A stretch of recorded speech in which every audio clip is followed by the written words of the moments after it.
Please note that this is just a review of the final work and is not an endorsement of the creator.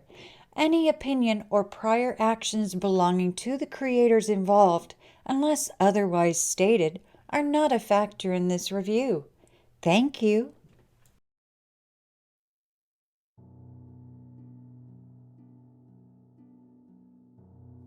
Hey guys, StarCraft here, and well, here's what we're building up to. After a whole bunch of mediocrity and decency stuff, it's time to finally get into the good stuff. The main reason why I want to do this retrospective in the first place, and that's Christopher Priest's Deathstroke run. And this is so good, and we'll be talking about the first arc here today, starting with Deathstroke Rebirth. And like has been done before in the other two volumes, each one negates everything that came before, and this one especially. Slade's back to be an old man, no reference about him, well, a tiny reference about him being younger. They just simply said, didn't you have black hair or something? And going forward, Rose is back to having precognition, stuff with Jericho and all that stuff. Everything has just been completely, in the past, ignored. Going forward, they're going to be trying to retell things and situate with more of a pre-Flashpoint kind of sorta. We'll get to that down the line.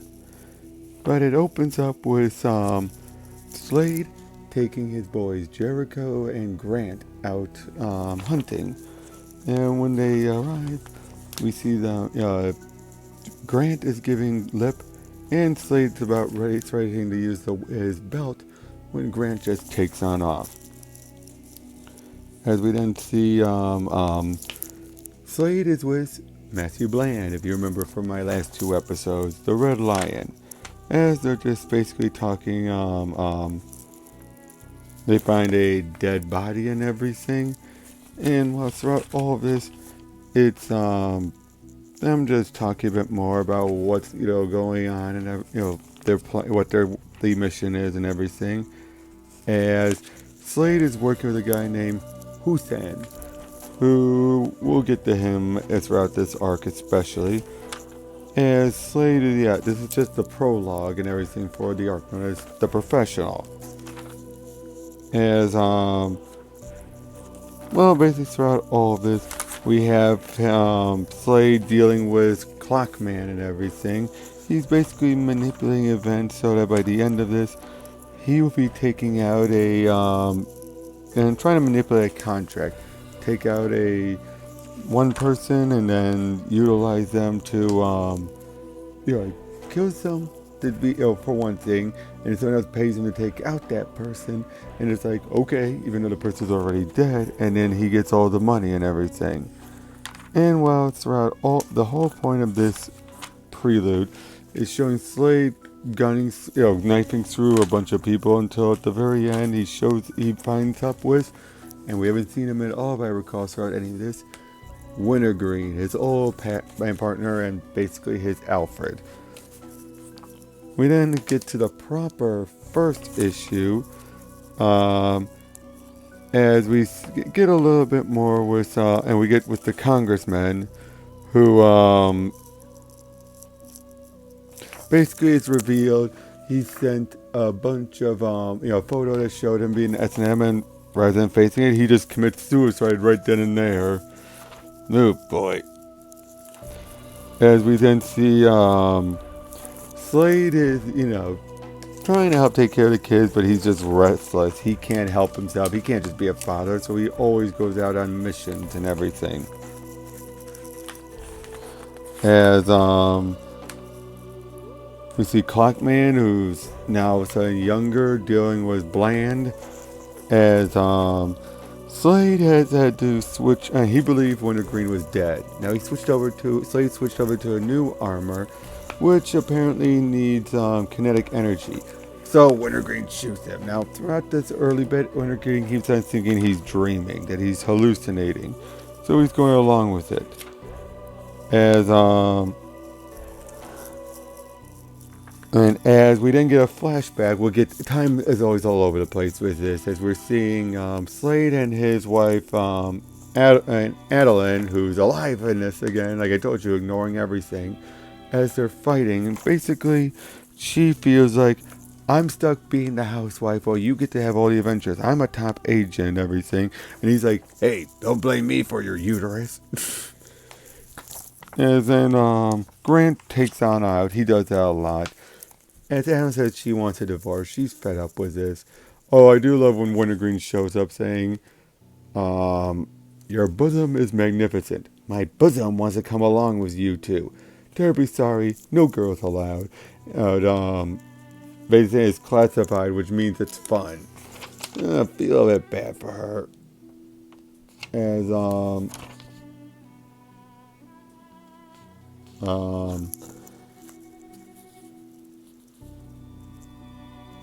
oh, yeah, basically, Slade reveals he did promise the guy would be reelected. He didn't say he'd survive afterwards.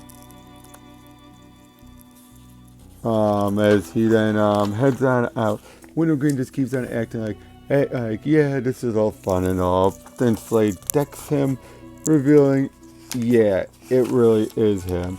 To which then Slade grabs him and everything. He's like, where the hell were you? And I love the pause. And he finally goes, golfing mainly. Really? How's your stroke coming along?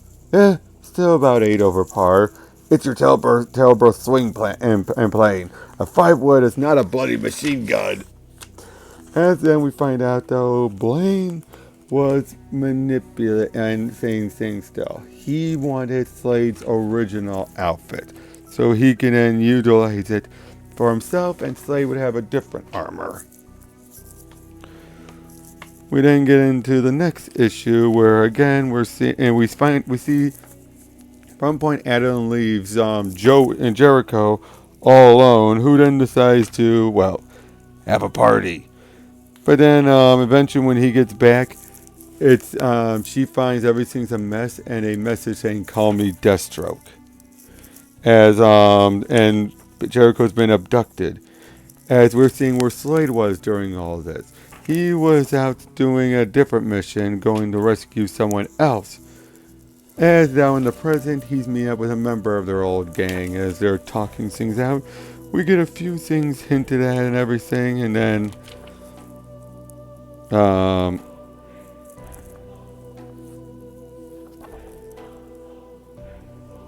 yeah, we see him Slade dealing with a bunch of mercenaries and take them out pretty soundly. As we then also find out what they were in the past, what they were after. They were in, I believe, China, as they were going for Rose. Yep, they're bringing back Rose's old, her being Hmong, and all that. Where she is Asian, you just wouldn't know looking at her. As we then are introduced to a doctor. And Dr. Ikari, who's the guy who designed his old suit, and he's wearing the latest model and everything. As he's basically, they're just fighting around and everything. He used to be Slade's old tech guy, his old tech guy till he left. And he basically saying, stay out of town. And then we soon find out someone has a hit out on Rose, which is going to lead into the next issue, which opens up with Slade looking at Rose sleeping with some other guy, which, okay, it's Hosan, the guy he was working with earlier, but he's known as Richard. As he wakes up, and we then see Rose in disguise dealing with a hit, but it turns out the hit wasn't on anyone. The hit was a trap, trying to get her taken out, as her precog gives her the heads up that she's going to get killed. So she does a different maneuver. Slade shows up, and she fights her way right through everything.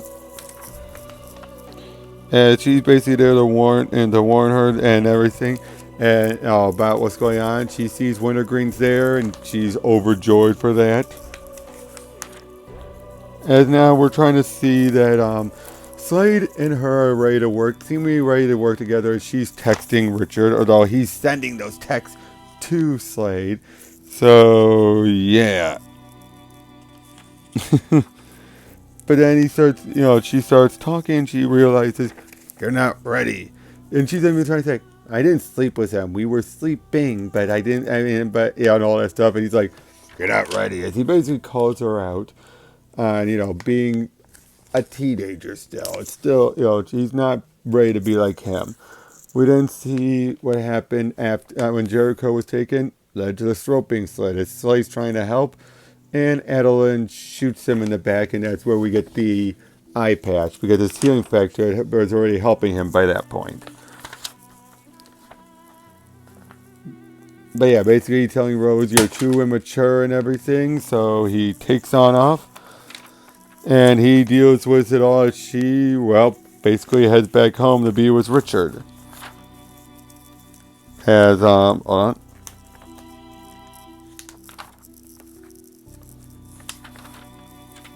They decided then to head on down to the Gotham. That's where they're going to be heading because they got a whole lot of dirty money. And a lot of it points right back to Gotham. And that's where they'll get some answers. This issue then is dealing with Rose and Slade in disguise, although how he's able to fake that eye is anyone's guess. As they're heading on down, and basically it's supposed to be a father-daughter bonding time, as he's trying to make her a better fighter and assassin.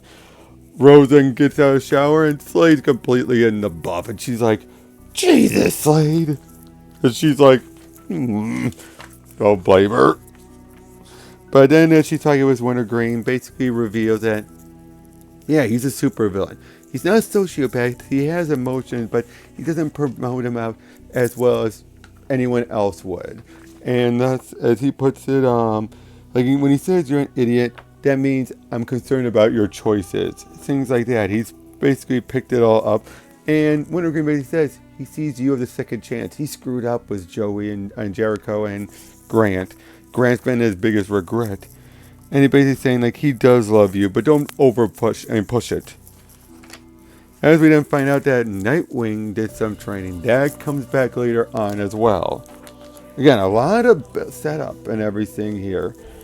As and as they get pulled over, Rose then gets a vision it shows of Slade getting shot. Now, remember, her precog doesn't give her intent nor specification. To which then Rose decides to whoop some butt as Slade's trying to talk her and trying to keep the cover, but it ain't working.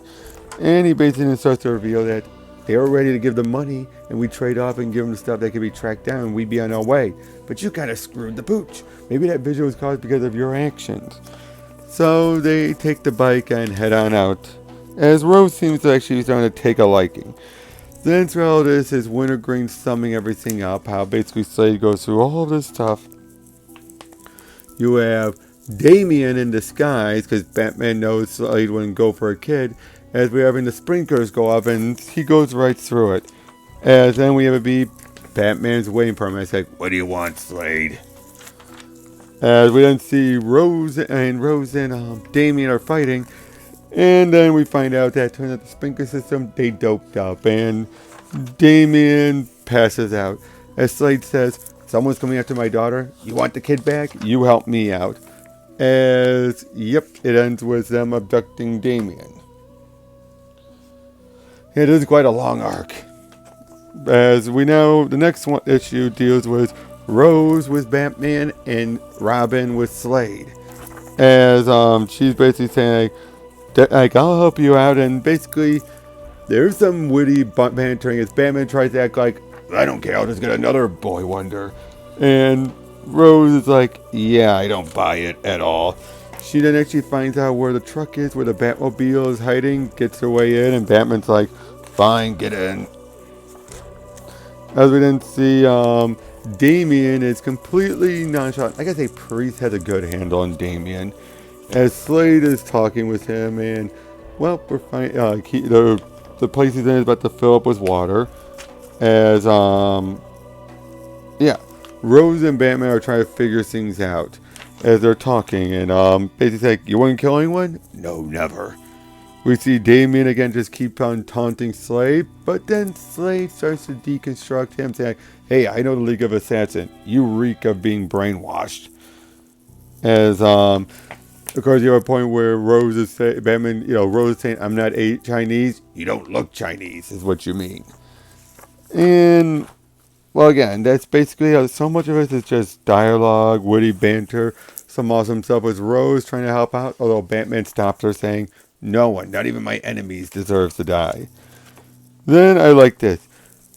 The place fills up with water. Damien hits his head as a chunk of his hair comes out, revealing a small explosive, to which he detonates it and gets out. And Batman knew he would. As then it's made very clear that Slade wasn't there. This was all manipulated. And then Rose realizes she contacts Richard, saying how my dad's trying to kill me. He's the one who put the hit out. Kind of realized that. As we see Slade is there with Richard, or Hosen. The next issue, a lot of it is we have breakdowns by Larry Hama with artwork by, throughout most of this is Carlo Paglin, and he will be throughout almost the entirety of the run. And I really like the artwork here. As Slade is just in the middle of some action and everything. He's also dealing with Redline, where it's made very clear, yeah, he just converted your old suit into this new suit. As Slade is trying to get some answers from Richard, as we're still trying to figure out who put the hit on Rose. Although then it's made very, is it in here? Not yet. As we then see, Rose is meeting up with Jericho, and Jericho is translator. The two are engaged. As yeah, it turns out there's some stuff the two get along with, but not on everything. And unfortunately, but they're still on good terms. Although his fiance is a bit overprotective, and we also find out throughout this issue, he and Dr. Icon used to be a thing. Yeah.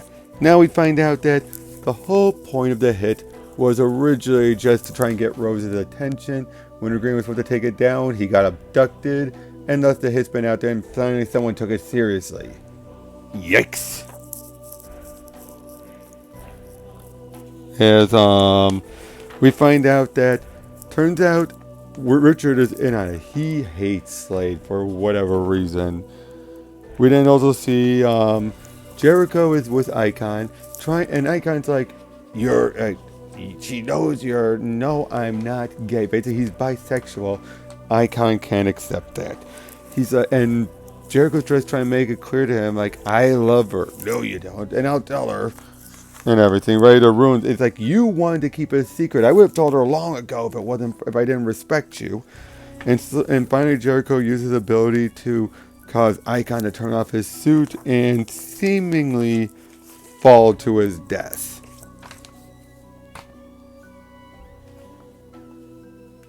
Now, the interesting thing is that these next two issues are considered a two-part conclusion. Yeah, I never heard of that before. As we see, Adeline is with the government now, trying to hire Superman to go after Slade. As we see, Jericho now has Icon's uniform, as he's able to use it to fly and everything. We find out, yeah, the two were close, very close. And then Jericho even rescues some kids, using his abilities to try and get them out of there.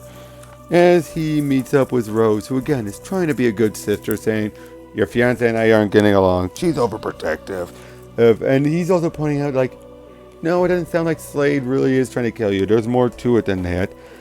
As Slade heads to their old neighborhood to meet up with Adeline, who comes at him with a knife. As it turns out, she's part of the ones. She's the one behind a lot of it, hiring the whole team, working with Redline, planning out the hit on Rose and the kid. Named him Richard, his signature, because she knew he recognized him right away. Louise Pat, a woman who used to be with Slade, and he's her adopted son was Richard. And basically not Rose, Adeline is working with the organization that abducted Jericho all those years ago, and she feels like they've changed, so it's like they never changed. As Slade mixes on for a drug cartel, he's ready to go out on it for a hit. He's still working with Richard. Richard seems to be working along with him as he makes his way up to where Pat is. That's the whole point of taking this mission. As they're talking, basically, she's like, "You didn't cause the stroke, but Louise, aka Richard, blames him for it." Then someone sends a message out to Richard, revealing Slade is with. He asks, like, "Do you know who you're working for? You're working for the guy you hate." In other words, yeah, Richard had no idea. Then Slade turns on the AI to the suit, ends up talking with him, and we find out Jericho's fiancée is working with the group. She's the one who sent the message out, and we end with Superman ready to take Slade out and down. So we get into the last issue of the arc, where it opens up with a very nice stare down with Slade and Superman. Now, if it had been any other point, Slade would, in the other volume, Slade would just get his ass handed to him. Not here. The two are, it looks like he's ready to turn himself in, but it's all trying to get Superman caught off guard. As he's trying to explain everything going on, and then it leads to a fight. Some funny banter from the suit saying, like, sending funeral arrangements to Wintergreen, as Superman takes the power, punching the suit just keeps on adding more to it. As hold on. Yeah, Rose meets up with Jericho's fiancée, basically saying, like, yeah, I got this. I get a bit of an understanding, but then she drops the bombshell of the guy, her boyfriend, is working for Slade. And then make it seem like Slade did that on purpose when he didn't. Not initially. You see that, Superman is still chasing after Slade as Slade's hurrying on through. As, he keeps on making all these distractions for Superman. Until eventually, Slade makes it to the cartel guy and kills him. Superman then continues on, revealing he doesn't like working with the government, referencing an event that happened in Aquaman number 6.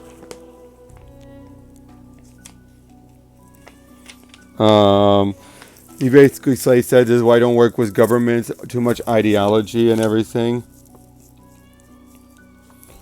As